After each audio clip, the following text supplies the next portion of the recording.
নমস্কার বন্ধুরা, আপনারা সবাই কেমন আছেন? আশা করি সবাই অনেক ভালো আছেন। লক্ষ্মী রান্নাঘরে আপনাদের অনেক অনেক স্বাগত। আজ আমি তৈরি করে দেখাবো ইউনিকভাবে একটি ডালের রেসিপি। এইভাবে যদি আপনারা এই ডালটি তৈরি করেন, গরম গরম রুটি বা ভাতের সাথে খেতে কিন্তু দুর্দান্ত লাগে। তাহলে চলুন দেখে নিই আমি এই রেসিপিটি কিভাবে তৈরি করছি। তার জন্য এখানে আমি আমার পরিমাণ মতো মটকির ডাল নিয়ে নিয়েছি। এই ডালটাকে আমি মটকির ডাল বলেই চিনি। আপনারা যদি বাংলায় নামটা জেনে থাকেন অবশ্যই কমেন্টে জানাবেন। আর এখানে আমি নিয়ে নিয়েছি ছোট এক বাটি বাদাম। এবার আমি একটা বাটি নিয়ে নিয়েছি। প্রথমে এর মধ্যে আমি মশলাটা গুলে রেখে দেব। তার জন্য এখানে 1 চামচ নিয়ে নিয়েছি জিরে গুঁড়ি, 1 চামচ নিয়েছি ধনে গুঁড়ি, আর ঝালের জন্য আমি 1 চামচ নিয়েছি এখানে লাল লঙ্কার গুঁড়ি। এবার সামান্য পরিমাণে জল দিয়ে আমি এটাকে গুলিয়ে রেখে দেব, যাতে মশলাটা ভালোভাবে ভিজে যায় আর একটা বাটা মশলার যে টেস্ট আসে সেরকম একটা টেস্ট চলে আসে। মশলাটাকে আমি ভালোভাবে এখানে গুলে নিয়েছি। এবার এটাকে আমি রেখে দেব। আর এখানে আমি একটা কড়াই নিয়ে নিয়েছি, আর যে বাদামটা নিয়েছিলাম সেই বাদামটা দিয়ে এবার বাদামটা আমি ততক্ষণ অবধি ভেজে নেব যতক্ষণ না বাদামটা ভালোভাবে ভাজা হয়ে যাচ্ছে। বাদামটা আমি ভালোভাবে ভেজে নিয়েছি। এবার এটাকে তুলে নেব। আর এই রেসিপিটি তৈরি করতে কিন্তু অবশ্যই এই বাদামের ব্যবহারটা করতেই হবে। এবার আমি ওই কড়াইয়ের মধ্যে দিয়ে দেব আমি পরিমাণ মতো তেল। এখানে আমি 2 চামচ থেকে একটু বেশি তেলের ব্যবহার করেছি। তেলের ব্যবহারটা আপনারা কম বেশি করে করতেই পারেন। তেলটাকে ভালোভাবে একটু নাড়াচাড়া করে গরম করে নেব। তেলটা যখন গরম হয়ে যাবে তখন এর মধ্যে 1/2 চা চামচ মতো গোটা জিরে দিয়ে দেব। জিরেটা যখন ভালোভাবে হয়ে যাবে তখন এর মধ্যে মিডিয়াম সাইজের দুটো পেঁয়াজকে আমি একদম ছোট ছোট করে কেটে নিয়েছি সেই পেঁয়াজ কুচিটা দিয়ে দেব। দিয়ে এবার একটু নাড়াচাড়া করে নেব। এখানে বেশি ভাজবো না, সামান্য একটু নাড়াচাড়া করে নেব। সামান্য একটু নাড়াচাড়া করে নিয়েছি। এবার এর মধ্যে দিয়ে দেব 1 চামচ মতো রসুন বাটা।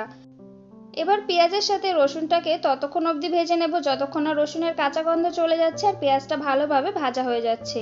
দেখুন রসুনের কাঁচা গন্ধ যাওয়া অবধি আমি এটাকে ভালোভাবে ভেজে নিয়েছি। এবার এর মধ্যে দিয়ে দেবো 1/2 চা চামচ মতো আদা বাটা। আদা বাটাটা দিয়েও আমি 30 থেকে 40 সেকেন্ড মতো একটু নাড়াচাড়া করে নিয়েছি। এবার এর মধ্যে দিয়ে দেবো হাফ টমেটো একটু কুচি করে নিয়েছি, সেই টমেটোটা দিয়ে দেবো। টমেটোটা দিয়ে একটুখানি নাড়াচাড়া করে নেব। এবার এর মধ্যে যে গুলে রেখেছিলাম মশলাটা সেই মশলাটা এর মধ্যে দিয়ে দেব।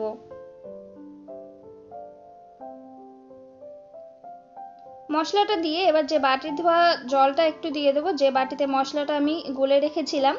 এবার এর মধ্যে দিয়ে দেবো 1/2 চা চামচ হলুদ আর স্বাদ মতো এখানে লবণ দিয়ে দেব। আমি এখানে একবারে সব মশলাগুলো দিয়ে দিচ্ছি। এবার মশলাগুলোকে আমি একসাথে ভালোভাবে একটু নাড়াচাড়া করে নেব।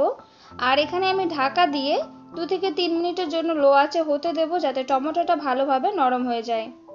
2 থেকে 3 মিনিট পর ফিরে এলাম। দেখুন এখানে কিন্তু টমেটোটা নরম হয়ে গেছে। এবার মশলাটা আমি ততক্ষণ কষিয়ে নেব যতক্ষণ না এই মশলা থেকে যতটা জল আছে ততটা শুকিয়ে যাচ্ছে, ততক্ষণ অবধি মশলাটাকে কষিয়ে নেব ভালোভাবে। দেখুন এখানে মশলাটা কিন্তু আমার ভালোভাবে কষানো হয়ে গেছে আর মশলা থেকেও কিন্তু তেল ছেড়ে দিয়েছে। এই পর্যায়ে যে বাদামটা আমি ভেজে রেখেছিলাম সেটা খোসা ছাড়িয়ে আমি এইভাবে মিক্সিতে গুঁড়ো করে নিয়েছি। আমি পুরোটা বাদাম ব্যবহার করিনি, কিছুটা রেখে দিয়েছি। এবার এগুলো মশলার সাথে আমি ভালোভাবে বাদামটাকে একটু নাড়াচাড়া করে নেব। এখানে কিন্তু শুধু সামান্য পরিমাণে নাড়াচাড়াই করে নিতে হবে, বেশিক্ষণ কষালে হবে না। আমি একটু নাড়াচাড়া করে নিয়েছি। এবার যে ডালটা আমি রেখেছিলাম সেই ডালটা এর মধ্যে দিয়ে দেব। ডালটা দিয়েও কিন্তু ভালোভাবে একটু নাড়াচাড়া করে নেব।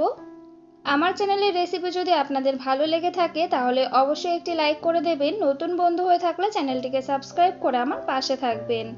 এর মধ্যে আমি সামান্য পরিমাণে একটু জল দিয়ে আমি ভালোভাবে একটু নাড়াচাড়া করে নেব ডালের সাথে, যাতে মশলাটা ভালোভাবে একটু মিশে যায়।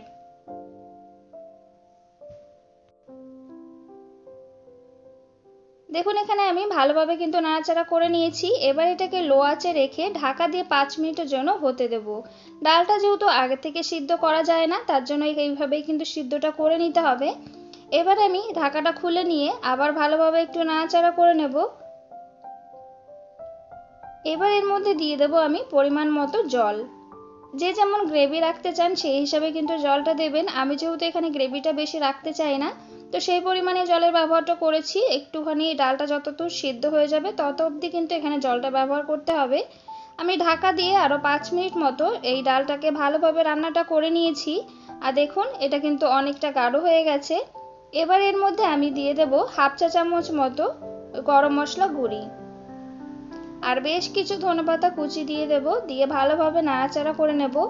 এই ডালটা কিন্তু রুটির সাথে খেতে খুবই ভালো লাগে। দেখুন আমার ডালটা কিন্তু একদম তৈরি হয়ে গেছে। এবার একটা পাত্রের মধ্যে নামিয়ে নেব। তৈরি হয়ে গেছে একদম ইউনিক স্বাদের মটকির ডাল রেসিপিটি যদি আপনাদের ভালো লেগে থাকে তাহলে অবশ্যই একটি লাইক করে দেবেন। নতুন বন্ধু হয়ে থাকলে চ্যানেলটিকে সাবস্ক্রাইব করে আমার পাশে থাকবেন। বাড়িতে এইভাবে একবার হলেও তৈরি করে খেয়ে দেখবেন, আশা করি অনেক ভালো লাগবে। তাহলে আজ এই পর্যন্ত। ভালো থাকবেন, সুস্থ থাকবেন। আবার চলে আসবো অন্য কোনো রেসিপির সঙ্গে। ততক্ষণে সবাই সাবধানে থাকবেন।